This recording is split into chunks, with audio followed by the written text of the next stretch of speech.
And I want to create spaces where whether you're too much or you feel like not enough, right here you are. You're enough. And I don't care where you come from. We don't care where you come from. Whatever you want to do, whatever the way you view the world, like you have a place here. And I mean it when I say it. We need more inclusivity. So, my name is Brenda. I am the founder of For the Girls Pittsburgh. And I also am from Los Angeles, California. I moved here 5 years ago. At that time, I didn't know why, but the more I look into it, and after 5 years, I realized I came for community and I also stayed for love because I'm getting married this year. Ooh, these are good questions. Oh my God. On a scale of 1 to 10, how authentically are you living right now? Both online and offline. I feel like I would be a hypocrite if I didn't live authentically. I feel like I've always just been someone that thrives on authenticity because I feel like we live in a world revolved around social media, everyone trying to be the next big thing. And I would be a hypocrite if I said, oh, I'm not authentic. I feel like authenticity is what's opened doors for me, helped me figure out who I am, um, and see the world with a different vision. I no longer do things for myself. I no longer care what I post online. Like, even if it's cheesy or quirky or cringy, I always say it's okay to be cringy. Um, but I love living authentic both online and offline. And whatever that looks like for anybody, I feel like it's more so just being yourself. Like, there's no right or wrong answer. Whatever you see me post on social media, I will never ever recommend something I don't like. And offline, I love where I come from. I love my roots. I love being Latina. What you see is what you get, and I'm not embarrassed to show or tell people where I'm from, that I speak Spanish, that I love to speak Spanish, that I'm Mexican. In a world that makes you feel like you need to be scared of who you are, whether you're Hispanic or you're a different race, you gotta keep being yourself. I want my kids to grow up and be like, yeah, that's my mom. She taught me how to do that. Or I just want to have a really, really great motto to actually give out there. Ooh. Talk to me about For the Girls in Pittsburgh. What is your mission? Oh, why do you do what you do? So, For the Girls Pittsburgh, it was a petty idea. I felt like there was a lot of social groups in Pittsburgh that were already founded here, and everybody already knew each other from the same hometowns, from college, Pitt, surrounding colleges. And I just felt like I didn't belong. And as someone that comes from LA, that was like a culture shock for me. It was something that I've never felt like I didn't belong somewhere. I grew up in a melting pot. I have friends from every race and ethnicity, and just overall it's just this huge diversity ball that I felt. I've never known what it feels like to not belong. And yeah, part of it I will say it was a petty idea, but the other part of me just felt like I was really lost. And time after time I kept thinking, like, is Pittsburgh my home? Like, is this it? And I started getting into different activities. I really found a love for fitness, and I found one thing that women love the most: women, fitness groups, social groups, to happy hours.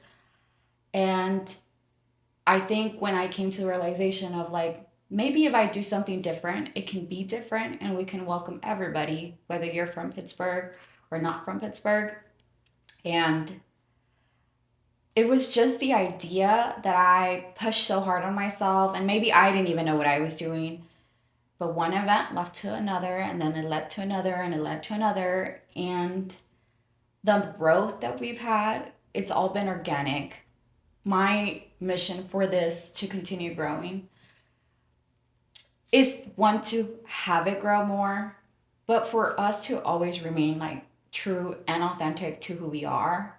And now I can finally say we because we have a team. It's not just myself. And it's great. I think I've met so many people that are from different cities, different countries that are from Pittsburgh. They left and then they came back. And it's just so nice to see these people come to our group, these women just enjoy themselves and be like, wow, that was a really cool event. Or maybe if it sucked, they still sucked it out. But it's just been nice to see something grow from an idea to something more. The brands we partner up are amazing. The businesses we can help, and vice versa. It's just something that I never saw myself, especially some being a transplant here in Pittsburgh. It's authentically beautiful, and I think that's why I do it. I do it because I know what it's like to put myself in situations and in places and people make me feel like I don't belong, or even the fact maybe I'm just too much. And I want to create spaces where whether you're too much or you feel like not enough, right here you are. You're enough. And I don't care where you come from. We don't care where you come from. Whatever you want to do, whatever the way you view the world, like you have a place here. And I mean it when I say it. We need more inclusivity. We need more stuff that actually means inclusive. And it's just so inclusive to see that you're actually being true to what you preach out there. And whatever this wherever this goes and whatever this looks like, I'm gonna be happy as long as we stay true to ourselves and continue being authentic and continue attracting the authenticity from people and creating safe and great places for women to be women.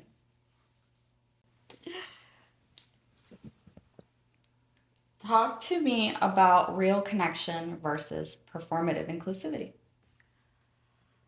I feel like this is a really hard topic to have conversations now. Like, if you ever meet me in person, you will see either my face will say it if my words don't.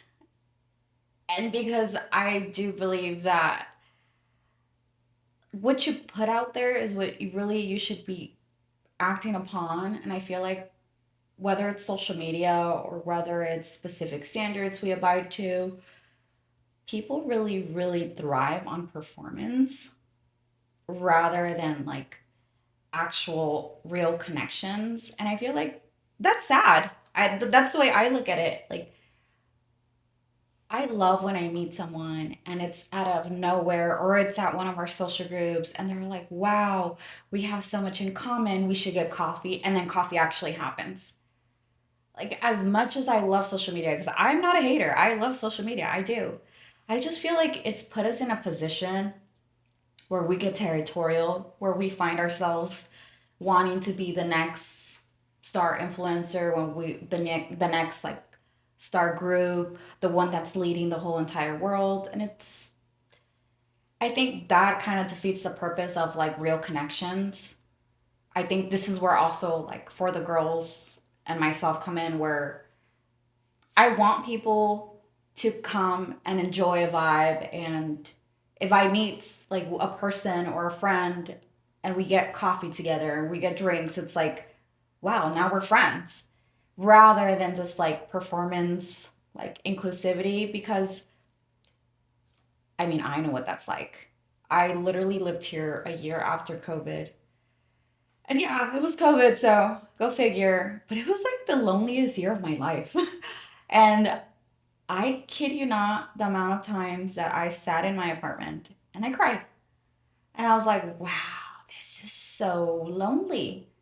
I moved out here. I didn't have family, friends, Thankfully, I have met my fiance like 3, 4 months after moving here, which was okay, amazing. It worked out.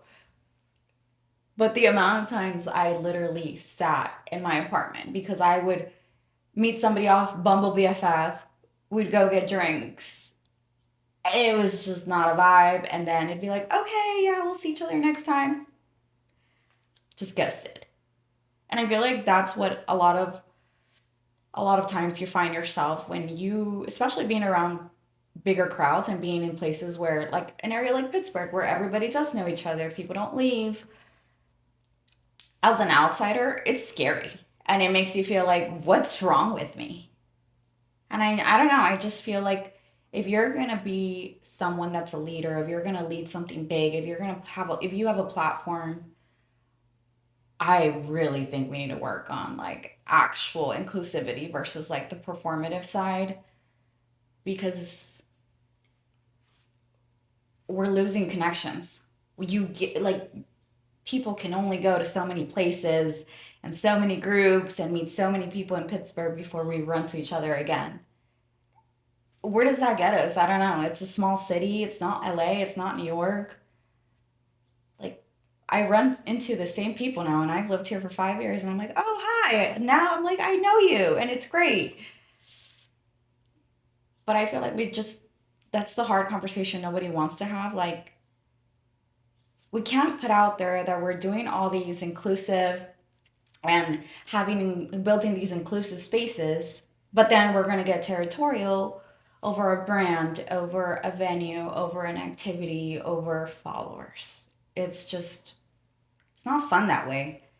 And I mean, at the end of the day, to each its own, but I think that's what I love about our group. And I'd be a hypocrite if I didn't say that out loud. So you build spaces for women to feel seen and connected. Do you feel fully seen in your own life right now? I can honestly answer that. Yes, I do. I feel amazing and I feel more seen than I ever have. I think coming from a first generation family, you have to learn a lot and you have to touch a lot of first times, and you have to figure it out everything on your own. So for the longest, I always felt like I grew up a lot quicker than most of my friends, and I just had to.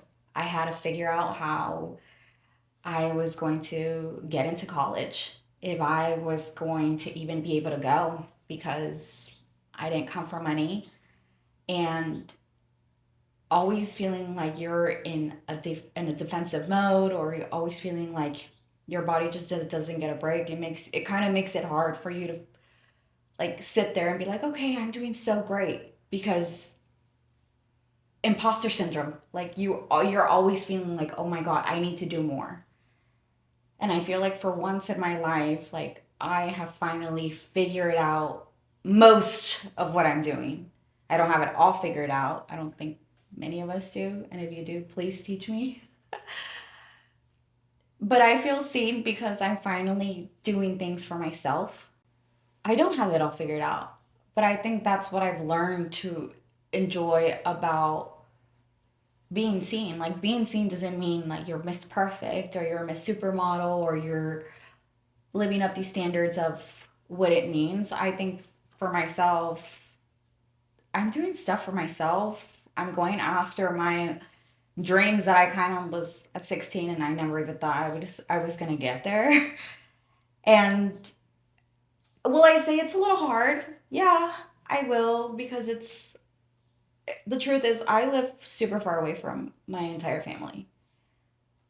I have the most gorgeous nephew, and that's taught me another love that I feel like, wow, I'm no longer in defensive mode. And everything that I'm doing with for the girls and for myself, it feels like for once I'm doing it for myself. I'm putting myself first. I'm being selfish. I'm saying a lot of yes, but I'm also saying a lot of no's to things that I like. I don't have to try. as hard as I was when I was 12 years old, 16.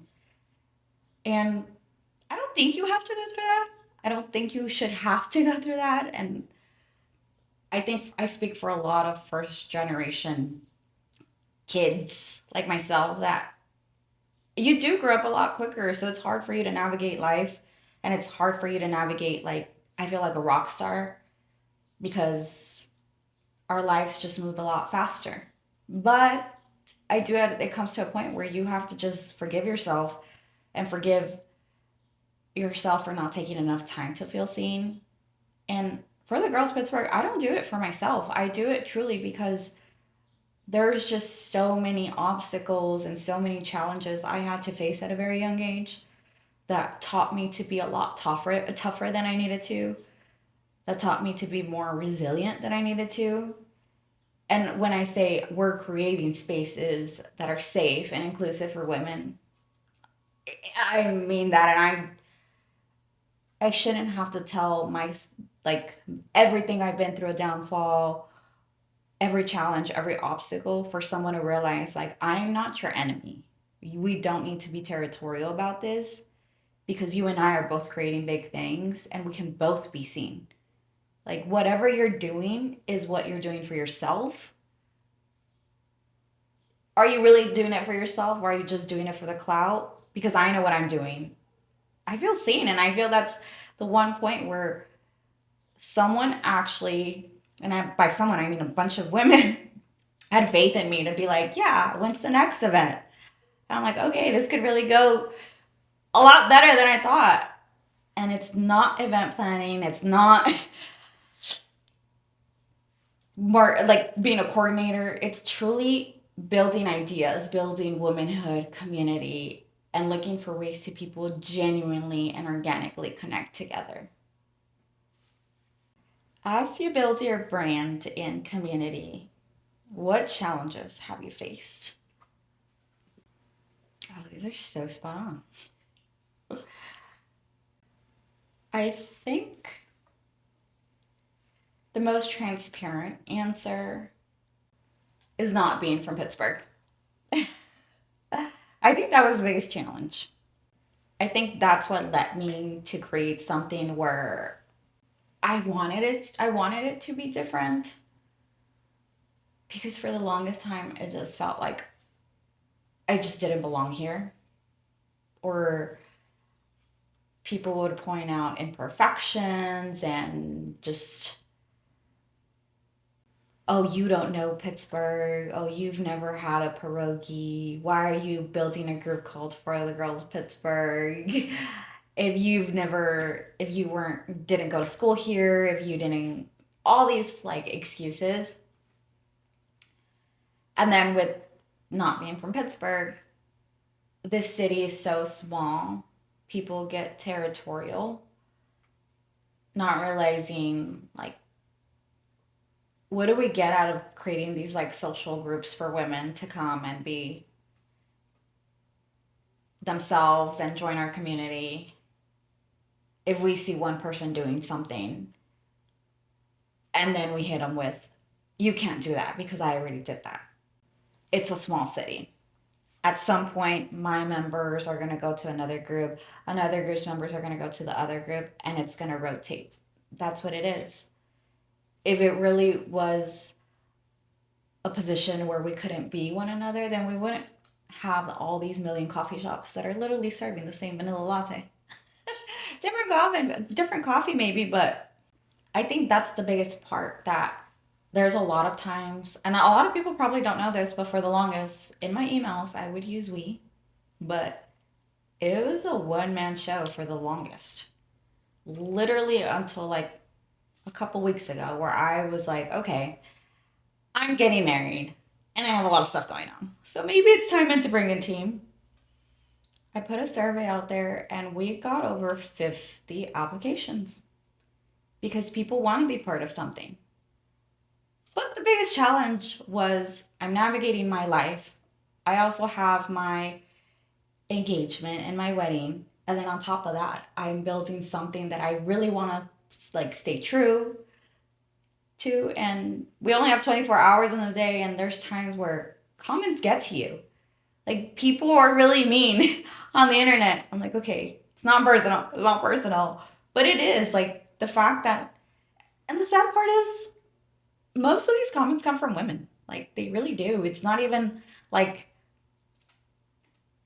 in like this man from Malacopa or somebody from Philly. Like, it's not. It's literally women in Pittsburgh that sometimes like don't always have something nice to say. And I guess we can't like please everybody, but when you're doing something and you really have a vision behind it, the hardest part is staying like centered and focused and telling yourself, I'm doing this for my vision, for the mission of its brand. And I just really want to emphasize like that this whole like cattiness of social groups and just feeling territorial over an idea.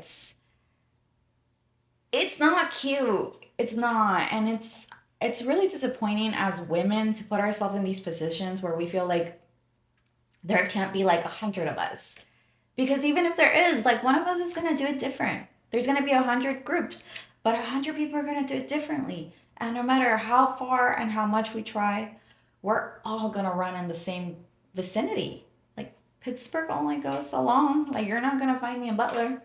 Because then people are like, that's not Pittsburgh anymore. So it's just these like minor challenges that I feel like we need to do better. And I say we because now I live here, and I'm not planning on moving anytime soon. We in Pittsburgh need to do better. Like we need to be more welcoming and actually realize that there's a world outside of Pittsburgh, and Pittsburgh is growing and developing. And whether someone comes from a different country, a different state, a city, we need to be more welcoming, because the hardest part here was truly finding, do I belong here or not? Is someone even going to come to my group because I'm not from here? And it's maybe it sounds silly on my part. It was definitely very mental and very just myself overthinking it more than I had to. But the biggest challenge was truly, truly not feeling like I belonged here. And I feel like we all have a place here. If your future self was here right now, what would she say to you? What would she tell you to stop holding back? Ooh, if my future self was here today, she'd probably tell me to dream a little bit bigger, because it is possible even when everything seems impossible. And I feel like that comes from, again, the fact that I grew up low income. I was the first in my family to go to college. Um, I have an older sister and I love her to death. But we actually went to college the same time. And she's older, she's 5 years older. And we both had to figure it out. Like, how are we going to do this? How are we going to do that? And I love my parents. I do. And I think anyone who's ever been in a position where your parents kind of gave up everything to give you and your siblings the life that you have now, you also see everything a little bit more. So I want to dream big, but I also have to be realistic, because I have goals to achieve, not for myself, not just for myself, but also because I want to repay that back. And I don't think it's anything to be ashamed of, but I do wish I would have just dreamed a little bit bigger. I felt like I always kept it safe. I mean, you all like being first generation Latina, like you realize like, oh my God, I don't know how to get into school. I don't know how to go and pursue this internship. I don't know how to pursue a business LLC. And now we have ChatGPT, but we didn't have that back then. And everything felt scary. And when I first moved to Pittsburgh, again, I moved away for college. I was still in California, but it was 10 hours from LA, still in California. And I was like the first in my family to go away for college. And that was huge. And then I got a job offer out here, and I moved out here and I was like, oh my God, I really moved across the country. And part of me wanted to be so happy that I was finally chasing something that I always wanted. I always wanted to move a little bit further. But the other part of me still kept holding on to this. What if like I'm the bad daughter for not staying close to my family? Or what if something happens to them and I'm not there? And I think at the end of the day, I think that is like the first generation guilt. It's engraved in a lot of Latino families, and I'm sure in a lot of families as well. But my future self strongly would suggest stop doubting yourself. Like, people are always going to talk, people are going to try to bring you down. You're going to face a lot of challenges and you're going to make a lot of stupid decisions, because I did. But I think looking back, even at myself like 10 years ago, I'm like, wow, I've really, really grown. I see situations differently. And it's not even the maturity thing, it's more so I truly live to the day now. Like I always say, like, not tomorrow isn't promised. So tell people you love them. Go after a new job, go after a career change. Everything always has a way of working out. And did young me know that? No, but I was also young and I had blonde hair. It was not a luck. But I definitely would tell myself, like, stop holding yourself back. I think I was the one that held myself back for the longest. It was it was that constant guilt of, if I go after something more, what if I fail? And what if I do? And I did. And I probably failed at a lot of things that I just always felt scared because who's not scared of failing? But I think my so more like came from, I'm so far away from home. I don't want to put myself and my family and my parents through more than they've already done. Like, they gave up their whole life for me and my sister. And yeah, I value that so hard because I have a beautiful life, but I think they always believed in me. I just was the one that was holding myself back. And again, it's that imposter syndrome that I feel like now I'm even trying to get over. But I think my future self would be really, really proud of the growth I've overcome and the confidence that I have now, and just trying to better myself, my body, my both physically, mentally, emotionally, like going to therapy, truly just trying to be better. Like, we can't fix the world, but the best we can do is like fix ourselves. And I always say, what you attract is what you put out there. So if I want to track better and I want to do better for myself, I gotta do it and be better. What is the biggest lesson life is teaching you right now? And what are you learning to love about yourself? The biggest lesson I've learned so far and right now is have patience. Learn to have patience. And I'm not talking about have patience for other people. I am more so talking about learning to have patience in what I can control, in what's in my control, and for myself. I think because I grew up such in a fast paced environment and always just having to think about, oh my God, what do I have to do to overcome and figure it out? If not, like, I'm totally screwed. Patience. I've learned that everything comes at its time, everything's meant for divine timing. You can't rush things that are not meant to be rushed. Once you give something off and it's not in your control, whatever happens, happens. And I think the biggest part of life is that I've learned so far is patience with myself. I used to get so upset about the smallest things. And I'm like, okay, knock it off, Brenda. We don't have to think like that. And it's like little pep talks. I think people call them like little staff meetings with union personalities. This makes me sound so bad, but not like that.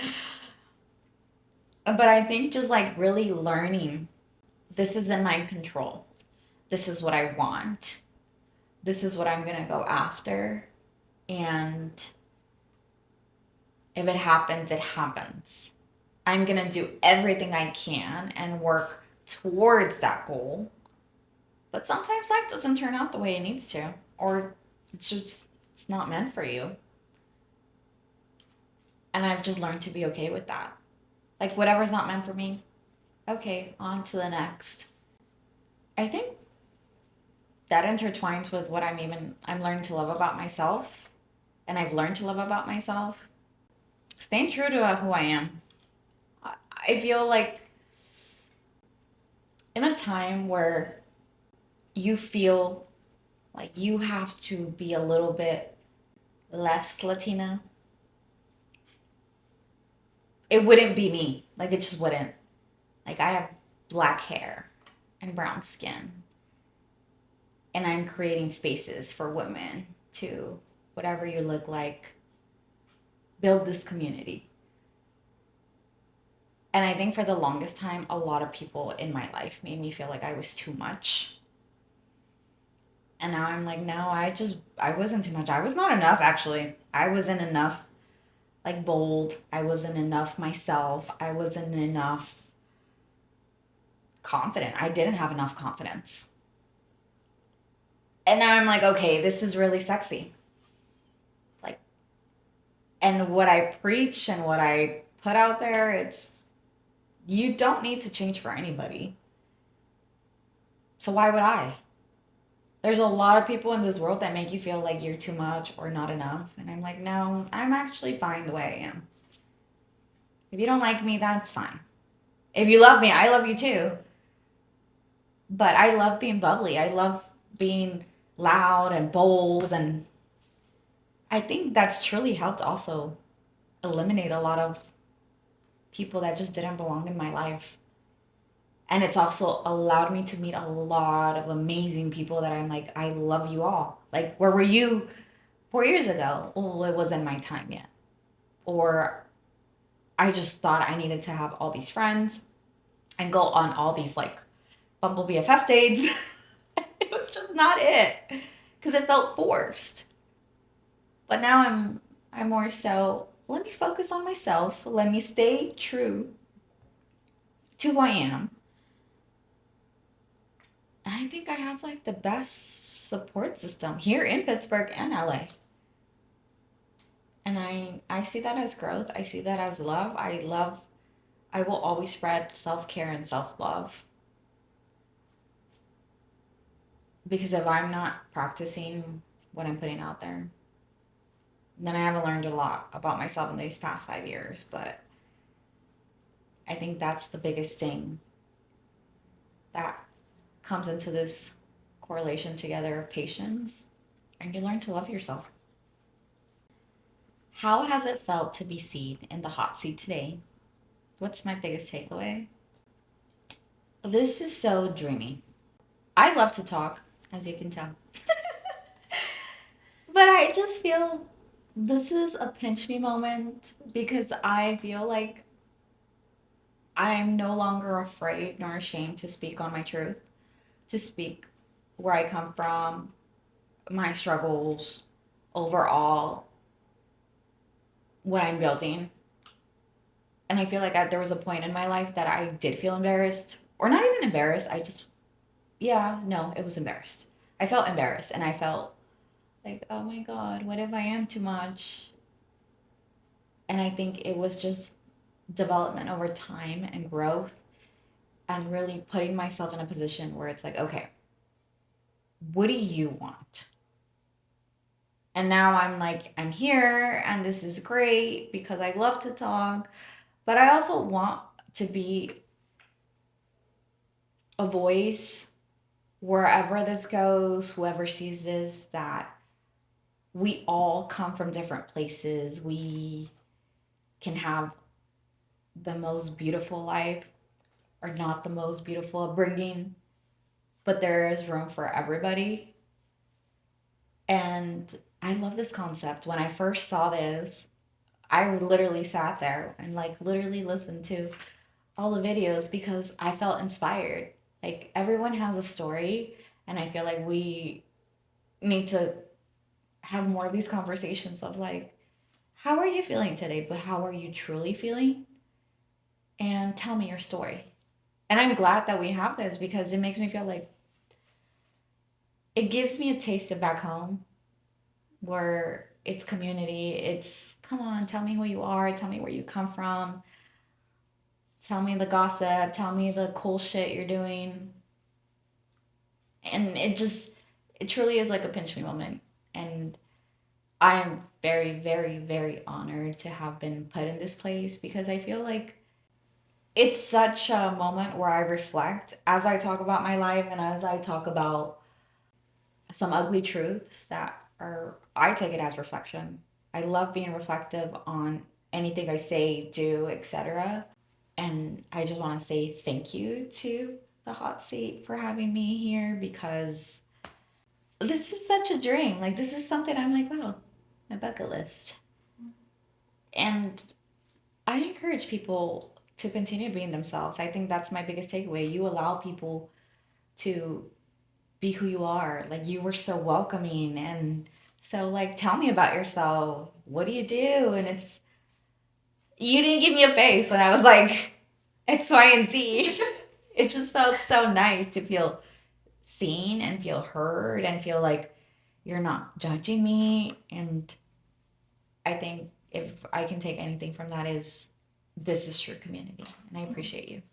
Thank you. Thank you for being here. Thank you for having me.